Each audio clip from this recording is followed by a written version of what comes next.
Предизвиците на дигиталното образование за некои општини кои се јавуваат како основачи на училиштата беа полесно надминати, но за други, како што е случајот со Македонска каменица, се многу тешко искушение.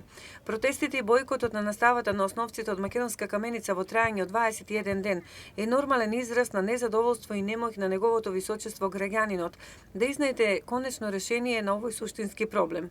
Во време на онлайн настава и родителите максимално посветено работат со нивните деца преминувајќи го процесот на самоучење. Но во Македонска каменица околу 20 ученици потекнуваат од многу детни семејства кои имаат минимални екзистенцијални примања. Не се во состојба на своите ученици да им купат IT технологија за следење на онлайн настава. Оваа состојба е загрижувачка и не е навремена, бидејќи Советот на родители на каменичките основци навреме побара децата да посетуваат настава со физичко присуство.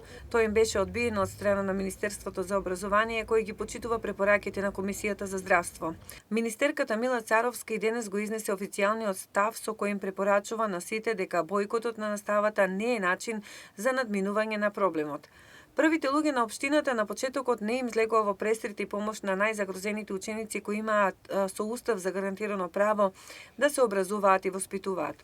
Согледувајќи целокупната состојба на недоразбирање и нерешавање на проблемот помеѓу наставниот кадар, раководството на ово основно училиште и Министерството за образование и наука од една страна, како и родителите кои ги застапуваат 350 основци од друга страна, Рудниците САСА излегува во пресрет. Менаџментот на Рудници САСА донесе одлука за купување на таблети, лаптоп и друга IT технологија. За таа намена од овој рудник се издвоени 20.000 евра. Донација, бидејќи се работи за компанија со приватна сопственост, каменичката јавност е позитивно изненадена и благодарна на овој хуман чин.